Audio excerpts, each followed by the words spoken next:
एक यात्रा निकल रही, अच्छी तरह निकलिए, कोई रुकावट नहीं, यात्रा में जाइए। लेकिन यहाँ घटना जो हुई वो दुखद है और किसी भी दूसरे धर्म की घर पर किसी व्यक्ति के चढ़ना, झंडा खींचना, उतारना, रेलिंग ग्रिल का गिरना और उसके बाद अव्यवस्था फैलाना और फिर क्या भगवा ध्वज ये कहता है कि आप किसी के झंडे को उतार कर वहां झंडा, कभी नहीं कहता। अपनी दुआएं हैं, अपना अकीदा है, कौन किस तरह से क्या मानता है। तो वहां से यात्रा निकली, दूसरे धर्म के झंडे को गिराना, हटाना, ग्रिल का तोड़ना, नारा लगाना, उसके बाद फिर तो जो रोकने के लिए कहना था, क्यों कर रहा है, क्यों गलत जा रहा है, नहीं नीचे उतर, होना चाहिए नीचे उतर, नीचे आ, क्यों जा रहा है वहां, किस लिए जा रहा है, इधर आ, छोड़ झंडे को, इधर आ, अपना झंडा, तेरे पास भगवा झंडा है। सनातन धर्म सबसे प्राचीन धर्म है, तो उस धर्म को आप वैल्यू तो समझिए कि आप उस धर्म के हैं। वो सनातन धर्म सिखाता है हमें दूसरों के धर्म की इज्जत करना। तो थोड़ी बसें, अभी थोड़ी सरकारी चीजें जली, फिर क्या कहना जलता, वो किसका नुकसान होता, वो उत्तर प्रदेश के हिंदुओं का नुकसान होता, वो उत्तर प्रदेश में रहने वाले मुसलमानों का नुकसान होता, वो उत्तर प्रदेश में रहने वाले सिख, जैन और पारसी लोगों का नुकसान होता, उनकी अपनी संपत्ति। जब बस जलती है तो हमारी सबकी जलती है, हाथ से हिंदू, मां से मुस्लिम की जलती है। अपने पे जब उंगली हम किसी पे उठाते हैं तो 3 उंगलियां हमारी तरफ उठती हैं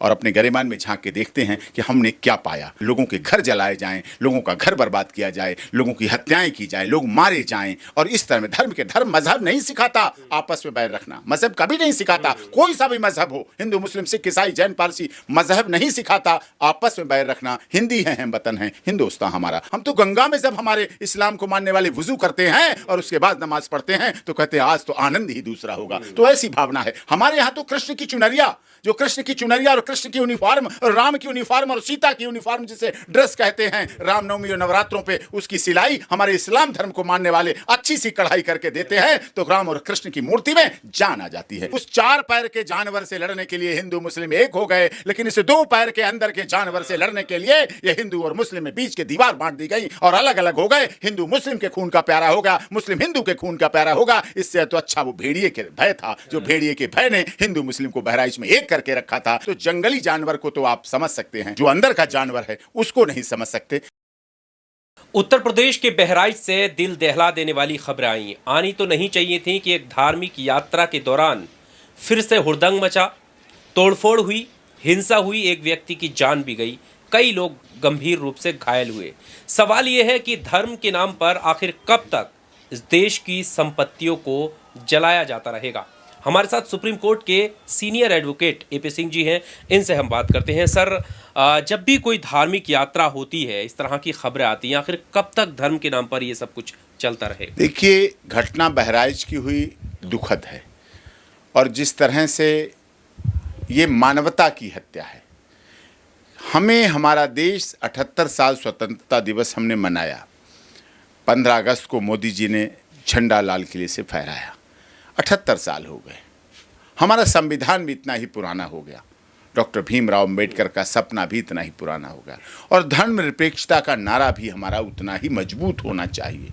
लेकिन आज भी ऐसी घटना, बहराइच जैसी घटना हुई, जहां एक यात्रा निकल रही, अच्छी तरह निकलिए, कोई रुकावट नहीं, यात्रा में जाइए, नवरात्रि रखिए, 9 दिन व्रत रखिए, माता भगवती का जागरण कीजिए और माता का मूर्ति का विसर्जन कीजिए। हमारे देश में गणेश चतुर्थी पे होता है, नवरात्रों पर होता है, रामनवमी होती है, अष्टमी होती है, सभी त्यौहार सनातन धर्म के अनुसार भी मनाए जाते हैं।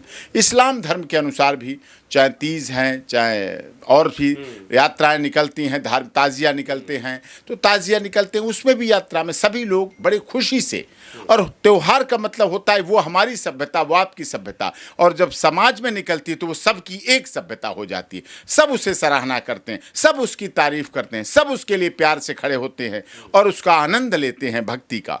लेकिन यहाँ घटना जो हुई वो दुखद है और किसी भी दूसरे धर्म की घर पर किसी व्यक्ति के चढ़ना, झंडा खींचना, उतारना, रेलिंग ग्रिल का गिरना और उसके बाद अव्यवस्था फैलाना और फिर क्या भगवा ध्वज ये कहता है कि आप किसी के झंडे को उतार कर वहां झंडा, कभी नहीं कहता।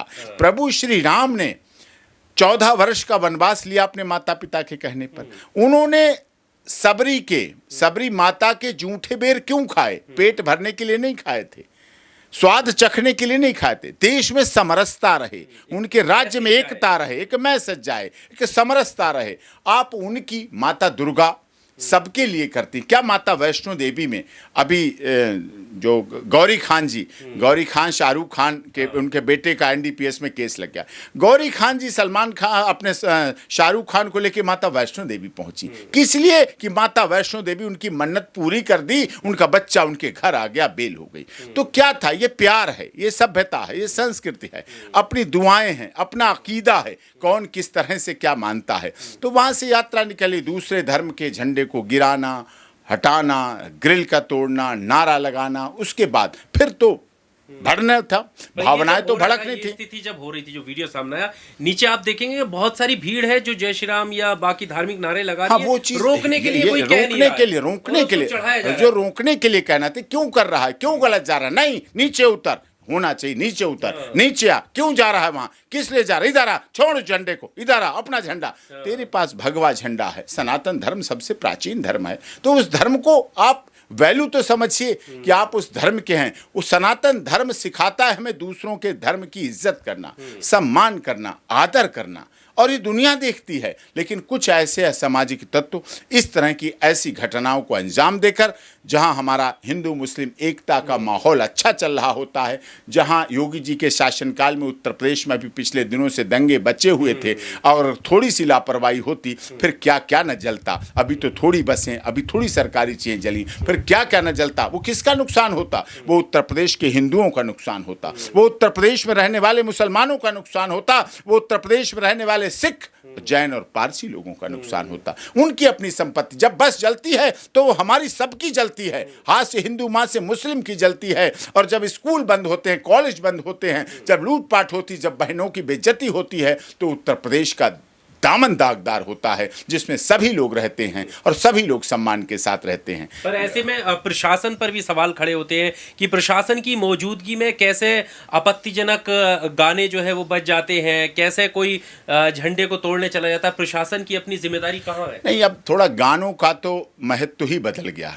भक्ति, आस्था, श्रद्धा का विषय हुआ करती थी, भजन और कीर्तन की आराधना हुआ करती थी। लेकिन जब से डीजे संस्कृति आई है, ये वैल्यूमिंग आई है, और जब से ये दूसरे म्यूजिक के आधार पर, दूसरे गाने के आधार पर उसको अडॉप्ट कर लिया गया है, वो गलत है। वो भक्ति, आस्था, श्रद्धा कभी नहीं कही जाती। वो इस आधार पर तो असामाजिक तत्वों को बढ़ावा देना है, और जो असामाजिक तत्वों को कभी बढ़ावा नहीं होना चाहिए।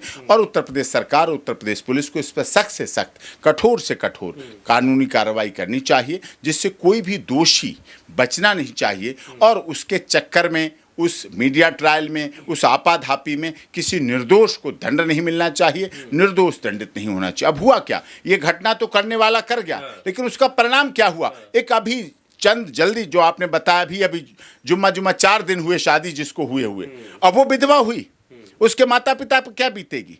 जो मरा उसके माता पिता पे क्या बीते? वो तो आ गया अपने जोश खरोश का दिखाने के लिए, उसके माता पिता पे क्या बीतेगी? और जो मुलजिम, जिनके द्वारा हत्या हुई, जिनके द्वारा हुई, उनके माता पिता पे क्या बीतेगी? अब वो कोर्ट में बैठेंगे जाके बहराइच की, जेल में बैठेंगे जाके बहराइच की, इलाहाबाद हाई कोर्ट जाएंगे बेल के लिए, और चक्कर सब कुछ बिक लेगा। आस्था श्रद्धा के नाम पर सब कुछ तहस नहस हो जाएगा, और सब कुछ बर्बादी के कगार पर पहुंच जाएगा, जिससे कि दोनों परिवार, हिंदू परिवार, मुस्लिम परिवार अगर कहेंगे तो दोनों परिवार तबाही पे आए, और थोड़े दिन के बाद राजनेता उन्हें छोड़ देंगे, और वो अपनी जिंदगी और अपनी मौत मरते और जीते रहेंगे। कई ऐसे वीडियो आए जो कि दर्दनाक थे, जैसे एक परिवार का एक ही सदस्य कमाने वाला, वो बाहर गया था कमाने, जब वापस आया तो पता चला कि उसका घर जला दिया गया है, उसके बच्चे बाहर हैं, बीबी बचाने के लिए अलग चली गई। ऐसे कई घर थे जो सामने आए। अब बताइए, उसी दिन बहराइच की घटना में अगले दिन बताइए आप, इससे अमन चैन खराब होता है। हमारी अमन चैन की सभ्यता, संस्कृति, प्यार रहा है, और उसमें जब ये चीज़ें आती हैं तो फिर हमें अपने पे, जब उंगली हम किसी पे उठाते हैं तो 3 उंगलियां हमारी तरफ उठती हैं, और अपने गरिमान में झांक के देखते हैं कि हमने क्या पाया। हमने इतने अधिक शिक्षा, इतनी अधिक एजुकेशन, हम बड़े IAS, बड़े IPS हमारे बने, बड़े धार्मिक लोग, बड़े अनुष्ठान, बड़े धर्म कथाएं, बड़े धर्मावलंबी, बहुत सब कुछ, सब धर्मों का बहुत बड़ा प्रचार प्रसार होता है। लेकिन इसके बाद भी अगर लोगों के घर जलाए जाएं, लोगों का घर बर्बाद किया जाए, लोगों की हत्याएँ की जाए, लोग मारे जाएँ, और इस तरह में धर्म मजहब नहीं सिखाता आपस में बैर रखना, मजहब कभी नहीं सिखाता, कोई सा भी मजहब हो, हिंदू मुस्लिम सिख ईसाई जैन पारसी, मजहब नहीं सिखाता आपस में बैर रखना। हिंदी हैं, हम वतन हैं, हिंदुस्तान हमारा, ऐसा हमारा भावना हमारे देश की रही है। और इसीलिए तो गंगा जमनी सभ्यता कही जाती है, इसीलिए तो कहा जाता है हम तो इस सभ्यता और संस्कृति के हैं। हम तो गंगा में जब हमारे इस्लाम को मानने वाले वुजू करते हैं और उसके बाद नमाज पढ़ते हैं तो कहते हैं आज तो आनंद ही दूसरा होगा। तो ऐसी भावना है हमारे यहाँ। तो कृष्ण की चुनरिया, जो कृष्ण की चुनरिया और कृष्ण की यूनिफॉर्म और राम की यूनिफॉर्म और सीता की यूनिफॉर्म जिसे ड्रेस कहते हैं रामनवमी और नवरात्रों पे, उसकी सिलाई हमारे इस्लाम धर्म को मानने वाले अच्छी सी कढ़ाई करके देते हैं तो राम और कृष्ण की मूर्ति में जान आ जाती है। हमारी तो ये सभ्यता संस्कृति है। पर अभी देखा ये भी जा रहा है कि कुछ बाइट और वीडियो ऐसे आए जिसमें जो हिंसा करने वाले थे वो मीडिया रिपोर्टर से कहते हुए नजर आए कि तुम हट जाओ, हम खुद देख लें, प्रशासन को हटा दिया जाए, हम खुद इनसे निपट लेंगे। अब ऐसे लोग तो फिर कहने लगते हैं, तो बस समाज में हर तरह के लोग होते हैं। अगर यही समाज में ऐसे ही भारत में कुछ ना होते तो आज भारत सोने की चिड़िया जगत गुरु बन चुका होता। इसका इतिहास बहुत अच्छा है। अगर डॉक्टर APJ कलाम की सिद्धांत पर ये देश में लोग चले होते तो निश्चित तौर पर आज बदला हुआ भारत अलग होता, तकनीकी भारत अलग होता, औद्योगिक भारत अलग होगा। उत्तर प्रदेश को ज़रूरत है भी रोजगार की, उत्तर प्रदेश को ज़रूरत है विकास की, उत्तर प्रदेश की ज़रूरत है स्वास्थ्य की, शिक्षा की, रोजगार, ये चीज़ें होना चाहिए। लेकिन वहाँ सरकारी चीज़ें जलाई जा रही, तबाही की जा रही। और अगर वो आग कहीं और भी आगे बढ़ने लगे और भी फैलने लगे फिर क्या होगा हमारे देश का? फिर दूसरे देश वाले लोग हंसेंगे कि देखो अभी भारत आज भी वैसा की वैसा ही है। पत्थरबाजी के भी लेकिन आरोप लगते हैं, दूसरे समुदाय पे आरोप लगते हैं कि जब भी उनकी शोभा यात्रा निकलती है, धार्मिक रैली निकलती है तो पत्थरबाजी होती है। हाँ, तो पत्थरबाजी ये सब कहाँ से, पत्थर कैसे लोग इकट्ठे कर लेते हैं? पत्थर इकट्ठे करना, पत्थर रखना, ये किस मानसिकता का? इसीलिए ऐसे मामलों पर उत्तर प्रदेश सरकार और उत्तर प्रदेश पुलिस को ऐसी कठोर से कठोर कार्रवाई करनी चाहिए जिससे कि जो अंदर पत्थरबाजी वाला DNA, झंडा उतार के दूसरा झंडा लगाने वाला DNA, गोली मारने वाला DNA, इस तरह का DNA है, उसका समूल समापन हो सके। एक आखिरी सवाल सर, अभी बहराइच से खबरें आ रही थी कि जब भेड़िया बहराइच में घुसा था तो सब हिंदू मुसलमान सब एक साथ अपनी जान सब बचा एक रहे। साथ जान बचा रहे थे, सब एक साथ लाठियां लेकर खड़े थे, सब एक साथ उसको दौड़ा रहे थे। उस 4 पैर के जानवर से लड़ने के लिए हिंदू मुस्लिम एक हो गए, लेकिन इस 2 पैर के अंदर के जानवर से लड़ने के लिए ये हिंदू और मुस्लिम में बीच के दीवार बांट दी गई और अलग अलग हो गए। हिंदू मुस्लिम के खून का प्यारा होगा, मुस्लिम हिंदू के खून का प्यारा होगा। इससे तो अच्छा वो भेड़िए के भय था, जो भेड़िए के भय ने हिंदू मुस्लिम को बहराइच में एक करके रखा था। वहां उस समय सबके बच्चे, उस समय कोई नहीं कह रहा था ये मुस्लिम का बच्चा मारा गया, हिंदू का बच्चा मारा गया। उस समय कह रहे थे हमारा बच्चा मार दिया गया, मेरा बच्चा भेड़िया खा गया। तो जंगली जानवर को तो आप समझ सकते हैं, लेकिन इस 2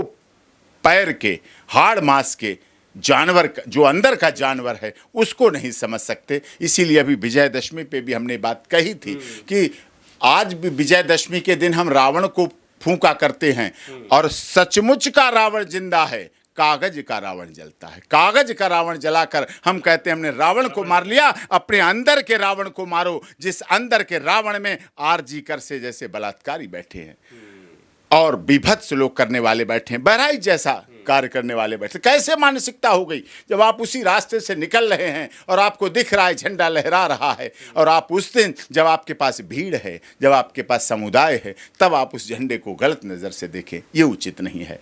भगवा ध्वज भी होना, भगवा ध्वज कभी नहीं कहता दूसरे का अपमान करो, इस्लाम का ध्वज कभी नहीं कहता दूसरे धर्म का अपमान करो, मोहम्मद साहब ने कभी नहीं कहा दूसरे धर्म का अपमान करो, प्रभु श्री राम ने कभी नहीं कहा दूसरे धर्म का अपमान करो।